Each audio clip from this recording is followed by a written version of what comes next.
And now, aviation weather around Alaska.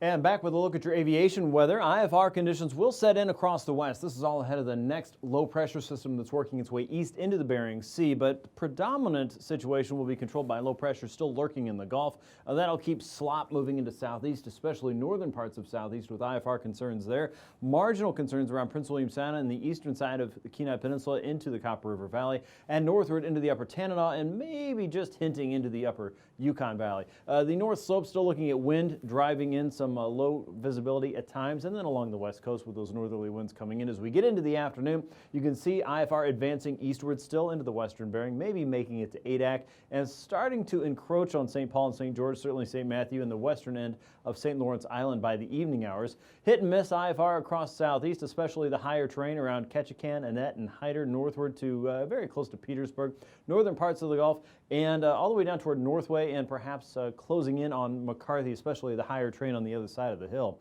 As we get into Friday morning again, that low pressure system's creeping east. Most of the interior, most of southwest, Kodiak Island, south central, all looking at VFR, but it is going to be cold. And then marginal conditions across the north and eastern Gulf. Areas across southern southeast see significant improvement there from IFR flipping back over to VFR, but marginal concerns continue around Stevens Passage up to the Lynn Canal and the outer coast for the most part, north to south. You'll see marginal conditions linger there through the afternoon. A little bit of improvement around the Lynn Canal north of the capital city to Haines, Skagway, and Gustavus. Southwest, south central, and most of the interior west looking at VFR conditions, but IFR starts to push into Cape Newenham, sneaks up into Bethel perhaps by the end of the day, all the way down toward Port Hayden, Pilot Point, Sandpoint, and west, south of Unalaska, Nikolsky, and to the west, hit and miss marginal conditions there. Most of south central, Prince William Sound, and Kodiak look to be VFR through the day.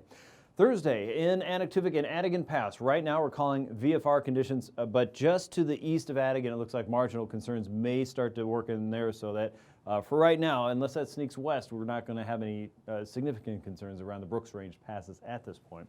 Lake Clark and Merrill Pass look to be VFR throughout your day. Rainy Pass should be VFR. Now, as you get eastward, you're going to find a little bit of marginal concerns there. Windy Pass might be one of those by Thursday afternoon.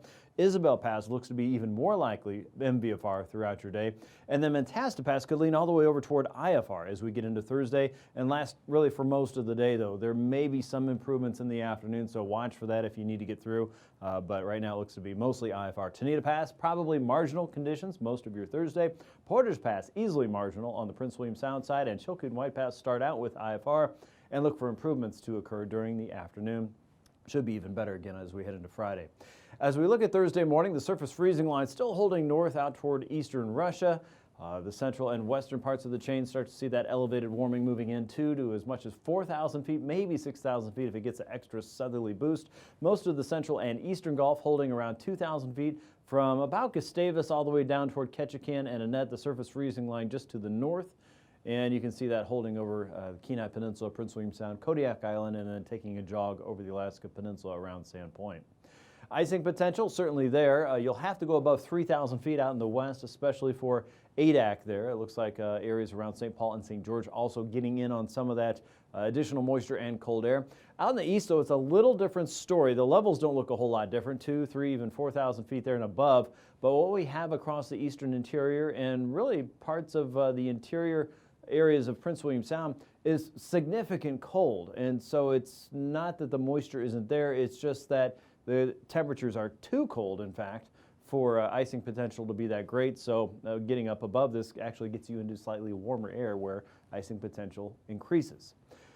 The jet stream right now has a broad trough sitting out across the west. Wind speeds there, powerful into the Pacific jet, 100 to about 120 knots or so. And then a deep dive from the north coming into the Gulf of Alaska, 100 to 150 knots on the south side of this, powering a lot of this cold and Pacific storm energy into the Pacific Northwest. But it's also dragging in deep cold. And so for a short period of time, there is going to be a big chill across the west and across the interior and at times across south central and southeast. Thursday, you can see northerlies in control of the interior, anywhere from 20 to 30 knots, sustained 45 knots out across the northwestern Gulf, and then southeasterlies controlling southeastern Alaska, westerlies coming in across the Bering. As we get to 3,000 feet, low pressure doesn't move here. The northerly winds continue, 15 to as much as 40 knots over Bristol Bay, south and easterly winds across Prince William Sound, and then there's our westerly flow coming in across the Bering again. Turbulence, a widespread considerable moderate across the Yukon Valley, southwest, the Aleutians, parts of south central, Prince William Sound, and southeastern Alaska.